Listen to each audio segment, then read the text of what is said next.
this country, right, should not produce only tens of dhirubhais, but we should have hundreds of thousands of dhirubhais so that this country can progress. धीरज लाल हीराचंद अंबानी, लोग जिन्हें धीरूभाई अंबानी के नाम से जानते थे, वो शख्स जो कहता था कि सक्सेस उनकी सबसे बड़ी दुश्मन है। उन्होंने वो हासिल किया जो हर कोई नामुमकिन समझता था। शायद किसी ने वहां पहुंचने का सपना भी नहीं देखा था।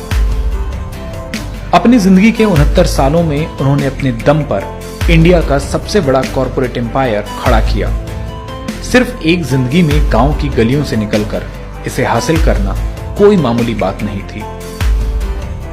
लेकिन ये कोई आम कहानी नहीं जिसमें एक इंसान फर्श से अर्श पर पहुंच गया हो।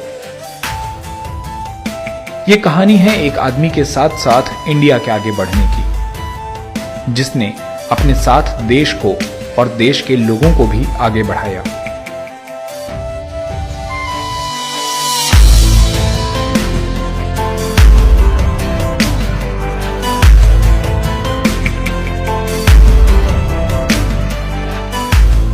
I was hearing honorable dignitaries who are paying the tributes to Dhirubhai Ambani ji. I was thinking myself, if he have been alive, if honorable dignitaries they stated all this what they said today, what he will do, then I felt he will smile. Dhirubhai वो शख्स थे जिन्होंने Indian corporate history को नए सिरे से लिखा था, जिन्होंने असली मायनों में एक ग्लोबल कॉर्पोरेट ग्रुप बनाया, जिन्हें आज दुनिया एक इंस्पिरेशन के तौर पर पढ़ती है। बचपन में उन्हें पढ़ाई के मौके नहीं मिले। 16 साल के धीरूभाई ने इस छोटी उम्र में ही एक नए और प्रोग्रेसिव इंडिया का सपना देखा था, जहां एक आम भारतीय के सपने पूरे हों और इंडस्ट्रीज का डेवलपमेंट काफी तेजी से हो। लेकिन इन सपनों को पूरा करने से पहले खुद को मजबूत करना भी जरूरी था। इसलिए धीरूभाई ने अडेन के एक गैस स्टेशन में सिर्फ 200 रुपए महीने की तनख्वाह पर काम करना शुरू किया। यहां काम करते करते उन्होंने अपनी खुद की एक ऑयल रिफाइनरी का सपना देखा। Deep down in his heart, he was absolutely clear that he wanted to build the world's biggest refinery. 1958 में 26 साल के धीरूभाई इंडिया वापस आ गए और अपना खुद का बिजनेस शुरू किया, जिसमें वो पॉलिएस्टर का इंपोर्ट और स्पाइसेस का एक्सपोर्ट करते थे। लेकिन उनके सपने काफी बड़े थे और उन्हें पूरा करने के लिए उन्होंने एक रिस्क लिया। अहमदाबाद के नरोडा इंडस्ट्रियल एरिया में उन्होंने एक टेक्सटाइल मिल शुरू की और इसे विमल का नाम दिया। लगातार कई सालों की मेहनत के बाद वो एक ऐसी कंपनी के चेयरमैन बने जिसके पास देश की सबसे बड़ी ऑयल रिफाइनरी थी और ये रिफाइनरी दुनिया की 5वीं सबसे बड़ी थी। धीरूभाई ने इंडियन कॉर्पोरेट हिस्ट्री में कई ऐसे काम किए हैं जो एक एग्जाम्पल माने जाते हैं, जिनमें से एक था रिलायंस को देश के इन्वेस्टर्स के लिए एक फाइनेस्ट इन्वेस्टमेंट की जगह बनाना।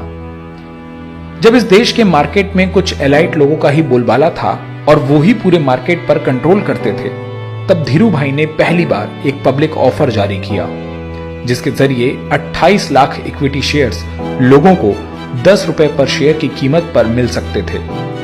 इस फैसले को एक बोल्ड और हिम्मती फैसला माना गया, क्योंकि इसमें जोखिम और मेहनत दोनों काफी थी। लेकिन धीरूभाई इसे पूरा करने का भी सपना देख चुके थे। अपनी हिम्मत से उन्होंने 58,000 मिडिल क्लास इन्वेस्टर्स को अपनी कंपनी में इन्वेस्टमेंट के लिए राजी किया।